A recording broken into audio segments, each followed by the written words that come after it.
Video বানাই, এডিটও করি, গ্যালারিতে সেভ করেও রাখি, ইভেন ভিডিও কোয়ালিটি ভালোও হয়।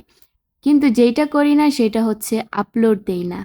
আমি জানি না আমার এই প্রবলেমটা মানে কখন যাবে, কবে যাবে। বাট আমি ভিডিওর সব কিছু কমপ্লিট করেও ভিডিওটা আপলোড না দিয়ে ১-১.৫ মাসের জন্য ফেলে রাখি গ্যালারিতে। ভিডিও আছে বাট তারপরেও চিন্তা করি কি ভিডিও বানাবো, কি দিব, এরকম করতে করতে ১-১.৫ মাস চলে যায়। তারপরে আমি কি করি, মানে একটা সমস্যাই হয়, সেটা হচ্ছে ভয়েস ওভার দেওয়া। আমার কেন জানি না ভয়েস ওভার দিতে ভালো লাগে না, যার কারণে ভিডিওটা আপলোডও দেওয়া হয় না। যাই হোক, এখানে মোমো বানাচ্ছি। এন্টায়ার প্রসেসিংটা তো দেখছেনই, আর মোমোর আসলে এগুলা বলার কিছু নাই।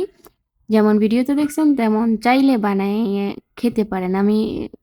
আমি জানি না কেউ আমার ভিডিও দেখে বানাবে কিনা, যার কারণে বলি নাই। টেস্ট ভালোই ছিল। যাই হোক।